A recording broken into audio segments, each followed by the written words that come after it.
Bonjour et bienvenue à Fantaisie au petit déjeuner épisode 14. Alors oui, un petit bouquet de pivoine, vous voyez, un petit peu défraîchi mais c'est pas grave, du café au lait, des tartines grillées et un nouveau bouquin bien sûr. En espérant que votre semaine, si vous avez passé des examens comme un certain baccalauréat je crois, j'espère que cette semaine s'est bien passée. Et avant une fête de la musique qui ça va s'annoncer peut-être grisâtre. On va parler d'un bouquin qui vient de sortir aux éditions Pocket Jeunesse. Et oui, ça faisait un moment qu'on n'avait pas parlé de romans jeunesse, et moi ça me fait toujours plaisir de trouver des petits bouquins pour nos chères petites têtes blondes. Là en l'occurrence c'est un livre qui s'appelle L'Alchimiste, qui vient de sortir il y a à peu près 2-3 semaines aux éditions Pocket Jeunesse.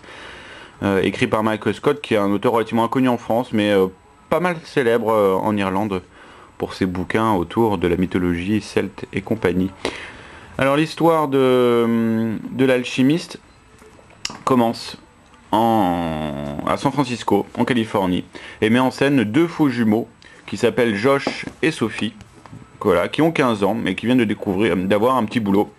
Dans San Francisco, Josh, le garçon, travaille dans une librairie, une petite librairie un petit peu minable, et sa sœur travaille dans le salon de thé qui est juste en face. Et voilà que leur ordinaire bien commun et tranquille va complètement être mis sans dessus-dessous, puisqu'ils vont se rendre compte que le patron de la librairie, qui s'appelle Ning Fleming, est en fait Nicolas Flamel, le célèbre alchimiste français, Cocorico, et oui messieurs dames, le héros de cette histoire. C'est un français, ça arrive pas tous les jours, et c'est peut-être un des plus célèbres d'entre eux, pour tous ceux qui ont en tout cas lu Harry Potter, et le premier d'Harry Potter. Et notre cher Nicolas Flamel et sa femme, Pernelle Flamel, qui est aussi un personnage important, sont pourchassés par un homme qui s'appelle John Dee. John Dee, c'est aussi un personnage historique connu. Il était conseiller de la reine Elisabeth. C'était un astrologue, un homme de science, un érudit, un philosophe. Et certains lui prêtaient à l'époque des vertus en tant qu'alchimiste. Et donc voilà, lui aussi fait partie de l'histoire, mais c'est le grand méchant de l'histoire. C'est l'être un peu diabolique. Lui qui avait inspiré apparemment le personnage de Prospero dans La Tempête de Shakespeare, est ici un petit peu le grand Satan de cette histoire, puisqu'il veut mettre la main sur le codex, sur le livre d'Abraham le Juif, que Nicolas Flamel a en sa possession depuis plus de 600 ans, ce fameux livre magique qui possède la formule de l'immortalité et de la pierre philosophale qui permet de transformer le plomb en or. Et donc il y a une grande bataille qui est au milieu de la librairie. John Dee utilise même des golems pour arriver à ses fins.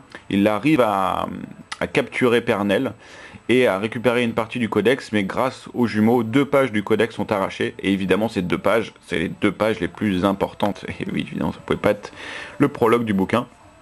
Et donc voilà notre John Dee qui continue à partir à la recherche de Nicolas Flamel et qui veut aussi mettre la main sur les 2 jumeaux, maintenant que ces derniers ont carrément se retrouvent au milieu de ce panier de crabes et n'ont plus d'autre choix que de s'enfuir avec Nicolas Flamel pour essayer de survivre. Alors ils vont être aidés par plusieurs personnages assez atypiques, puisqu'ils vont découvrir assez vite qu'en fait le monde est peuplé de ce qu'on va appeler les anciens. Et les anciens, c'est tout simplement les dieux de l'Antiquité, les dieux celtiques, les grandes figures héroïques de tout le patrimoine mythologique européen et même africain, mésopotamien, asiatique, qui vivent encore aujourd'hui. Donc c'est une idée qui rappelle pas mal celle de Neil Gaiman avec American Gods, mais sauf que là bon certains n'existent plus, et donc ils vont se rendre compte que ces divinités qu'on croyait oubliées vivent toujours, et ils vont devoir aller demander le soutien de certaines d'entre elles, notamment Hécate, fameuse déesse grecque qui était la déesse, si je me souviens bien, de la fertilité, mais aussi la déesse des cimetières. Ils vont devoir lui demander son aide. Ils vont être aidés par Sasquatch, qui est la guerrière légendaire celtique, etc., etc. Et ils vont se retrouver confrontés à d'autres dieux, puisqu'en fait on découvre que John Dee ne travaille pas tout seul, il travaille pour les ténébreux, qui sont des anciens qui ont l'espoir de faire revenir parmi nous la vie d'antan, quand les dieux dominaient encore la terre, etc. Et ils espèrent le retour de cet âge des ténèbres où seuls les dieux domineraient une humanité qui serait uniquement limitée au rôle de bétail, vu qu'ils méprisent totalement les Zoumani, Zoumani étant évidemment les humains. Et ils vont se retrouver confrontés à certains dieux que l'on connaît à peu près tous, qui sont Morrigan, donc la déesse celtique des corbeaux, l'ennemi fatale de Cuchulainn, et aussi par exemple on va avoir plus loin Bastet, la reine égyptienne des chats, qui va aussi faire son apparition. Donc voilà tout ce sorte de maelstrom de divinités, nos pauvres gamins qui se retrouvent dedans. Donc voilà grosso modo pour l'histoire. Dans ces 300 petites pages, on a quand même eu une scène assez impressionnante d'attaque de corbeaux sur le Golden Gate Bridge. On a aussi une confrontation assez violente entre les armées d'Hécate et les armées de Bastet et de Morrigan.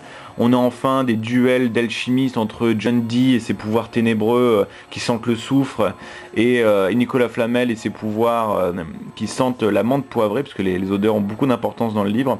L'univers aussi est très intéressant, de par sa connaissance de la mythologie. Michael Scott nous propose comme ça une sorte de florilège de pot-pourri de toutes les créatures légendaires, de tous les dieux mythologiques dont on connaît l'existence depuis qu'on est tout petit.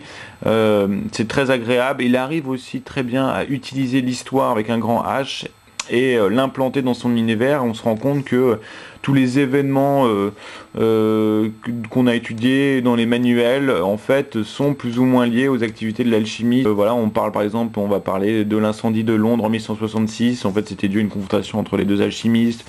On va parler de différentes catastrophes naturelles. On va parler aussi, on va utiliser certains objets mythiques comme Excalibur, etc. Donc voilà, c'est une sorte d'énorme pot pourri de florilège de tout ce qui se fait de l'imaginaire collectif européen, mais aussi de certains événements historiques très importants. Tout ça est dedans, et tout ça en fait est plus ou moins n'est que la surface d'une guerre terrible qui se joue entre le bien et le mal pour le sort de notre chère planète. Ça fonctionne bien et c'est vraiment bien fait, c'est assez agréable.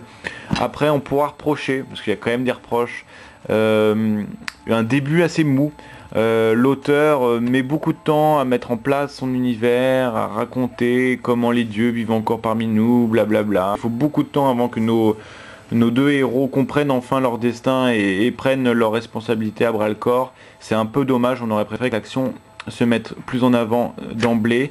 De même, on pourra critiquer une écriture plutôt limite, un petit peu pauvre, et je me demande si c'est pas la traduction qui est due qui a donné ça, puisque franchement on est très limité à sujet verbe complément. C'est un peu dommage, et ça minimise certaines scènes d'action ou certaines tensions dramatiques qui retombent un peu à plat, puisque l'écriture n'est pas au niveau, et surtout est d'une simplicité, d'une pauvreté assez affligeante. Donc c'est un peu toujours le syndrome des traductions jeunesse en France. On a vu le cas avec Harry Potter. J'ai bien peur que ce soit le cas aussi avec l'alchimiste. Et petit dernier reproche enfin, le côté justement florilège pot pourri, mythologique, légendaire, tout ça, c'est très sympa. Mais le mieux est l'ennemi du bien, et parfois on se dit que Michael Scott s'est fait un peu plaisir, a voulu un peu trop faire quasiment du fan service, mettre tout ce qu'il connaissait dedans. Et c'est un peu too much. J'aurais préféré que Michael Scott se concentre sur certains trucs et ne nous en mette pas trop, mais je pense que là c'est l'adulte qui parle et non plus l'enfant. Je pense que quand on a 12 ans, 13 ans, 14 ans, ça on s'en fout et on se régale avant tout. Donc voilà, l'alchimiste, une bonne petite surprise, peut-être pas le grand roman jeunesse de l'année, mais un vrai bon petit bouquin qui détend très bien, d'autant que même si le début est un peu mou, la fin est excellente, et la fin amène nos héros vers Paris, et on n'attend que ça, on attend que le deuxième tome où l'action se passera ici, pas très loin de là où se trouve votre chroniqueur fantaisiste favori, et on attend vraiment de voir cet univers où abondent les dieux, les légendes, de voir comment ça va se passer, comment Michael Scott va s'en sortir pour nous donner un nouveau visage de la ville de Paris. J'espère qu'on pourra parler très vite du 2 qui m'a l'air, à mon avis, qui va dépoter pas mal, et que j'attends avec impatience. Voilà, je vous souhaite une très bonne journée. J'espère que votre samedi 21 fête de la musique se passera bien et sera plus lumineuse qu'aujourd'hui. Et je vous souhaite une très bonne semaine, à bientôt, au revoir.